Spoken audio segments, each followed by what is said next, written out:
Hello and welcome to the Healthy Business Podcast. This is Sarah Cook, and I'm joining you today. And I'm going to be talking about my top 4 ways that you can grow your audience and do that fast. So make sure you grab a notebook if you are wanting to grow your audience. I'm going to be sharing with you 4 different ways that you can do so. Now, this is a question that I get asked a lot, which is why I thought I would come and do an episode on it. In all honesty, there are so many different ways that you can grow your audience. But if you're looking to grow your audience fast, whether that is because you are a new business or whether that's because you are changing your ideal client and you want to bring more of your new ideal clients into your business, or maybe you've just hit a bit of a plateau and you're wanting to give it a bit of a kickstart. So, as I said, 4 ways that you can grow your audience fast. Now, my first tip, not the first 4. Now, my first tip is to be visible. This comes in lots of different ways, and it is really thinking about your ideal client, where they're hanging out, what do they read, what are they watching, what are they doing? Because when you're in the right place with the right message at the right time, that is a complete game changer. We can spend so much of our time being in places where our ideal client isn't even there. So you don't need to be on all the different social media platforms. You don't need to be absolutely everywhere. Because for one, we don't have time for that. We don't have time to be everywhere. And you're here because you want to get your products and your services out into the world to have that impact. And in all honesty, even though I'm a marketeer, I am a massive advocate of keeping things simple, keeping things aligned to you, to your business, your ideal client. Because when we do that, we're energetically connected to our marketing. We attract our dream clients because we know where they're going to be and we know the right content to put out there. So, this isn't about a scattergun approach. This is about being super targeted, super intentional with your time, your energy, and your actions.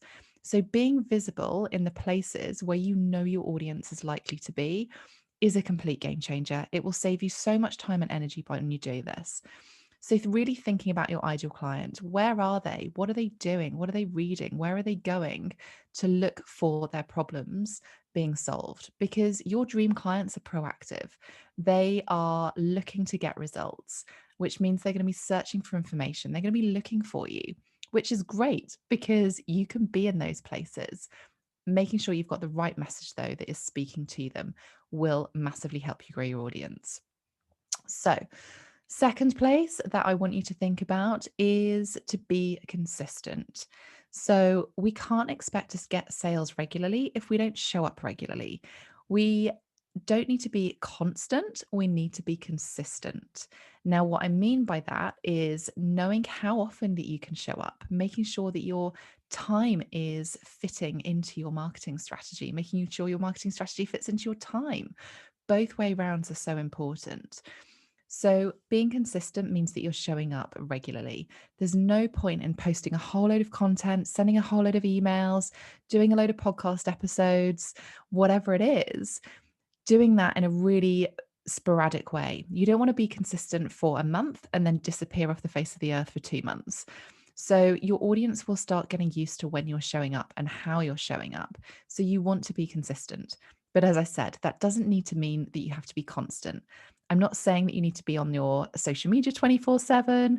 You don't need to be sending emails every single day. Have that consistency.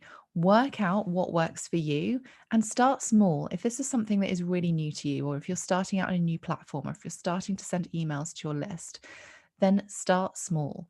Get into a pattern, get consistent. So, for example, it might be that you start emailing your email list once a month, then build that up to doing it once a fortnight. Ideally, you want to be doing it weekly because people want to hear from you. If they've opted in to be on your email list, they want to hear from you. And if you're only doing it monthly, then you're only contacting them 12 times a year. So, really thinking about that. But as I said, start small, build up to it, create that habit, create that consistency. Similarly, from a social media perspective, if you're finding it hard to post every single day, don't do it. Start where you know you can be consistent. So maybe it's 3 times a week. Maybe it's Monday, Tuesday, Wednesday. Maybe it's Monday, Wednesday, Friday. Really thinking about what works for you And then your audience starts responding to that. Even from your stories, you don't have to show up every single day or even every minute of every single day. So think about what works for you, but be consistent with that. So, as I said, not constant, but consistent. All right. So, my next way to grow your audience fast is to collaborate. Be a guest expert for someone else's audience. So, whether that's a training session, whether that's writing a blog, whether that's sharing some tips, whether that is going on someone else's podcast, how can you share value for an audience that is not yours, but is similar to yours? So, it's not competitive to yours. You don't want to go to your competitor and say, hey, can we do something here? You want to go and do a collaboration with someone who has a very similar audience to you. So you know your ideal client are in there, but there's no competition. This elevates you as a voice of authority because you are being brought in by someone else who they trust as an expert. So they already value your opinion, which means you will be seen as that voice of authority. So that's a great way to grow your audience, especially if you have something like a lead magnet or a call to action to come and follow you on social media. That's what you want to use that for. So you don't want to sell on these training sessions or on these guest expert sessions, these blogs, giving tips.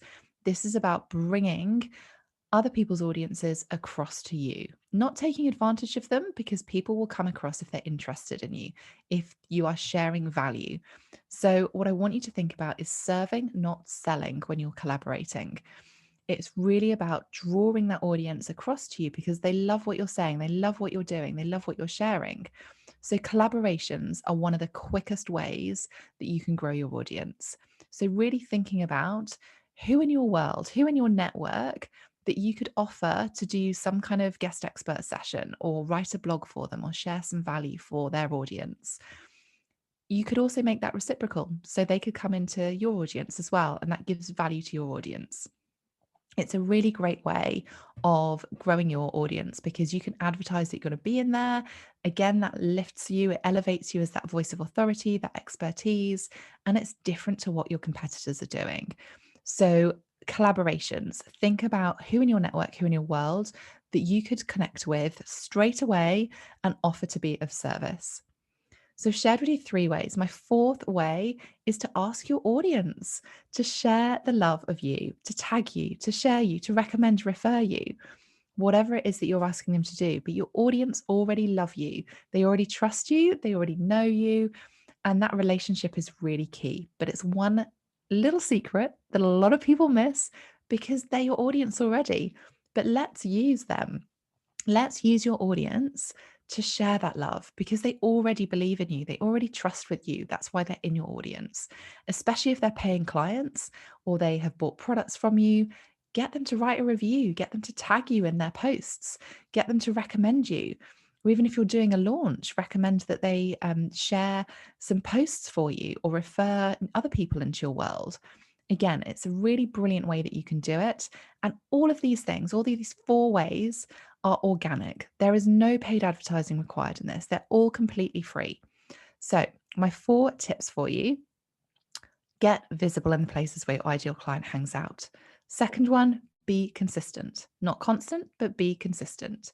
My third way, and perhaps the quickest, fastest way, is to collaborate and be a guest expert. And there are so many different ways that you can do this, as I said. So, really thinking about your existing network and which might be beneficial for you to collaborate with. Now, the fourth way is your existing audience. As I said, they already absolutely love you. They're in your audience for a reason. So let's utilize that. Let's use that as an opportunity for them to bring more of those people into your world. Because if they already are your ideal clients and they're going to bring more of their ideal clients across to you, then you're going to have an even bigger audience of perfectly dreamy ideal clients. So let me know which ones you are going to try. I would love to hear it. So drop me a message on Instagram. Let's get accountable on this. Drop me a message on Instagram at Sarah Cook Coaching. I would love to know which of those 4 ways: visibility, consistency, collaborations, and asking your audience, you're going to give a go this week. So drop me a message over on Instagram at Sarah Cook Coaching. I would also love it if you could leave a review on your audio platform that you're listening to this podcast, because the more people we can get this information into, the more success that we can create. And that ripple effect is just amazing. And it's what lights me up. I'm so passionate about supporting people in business who want to grow and scale with simplicity, with ease, without the overwhelm or burnout. So hopefully you have enjoyed today's podcast. I will see you next week for the next episode.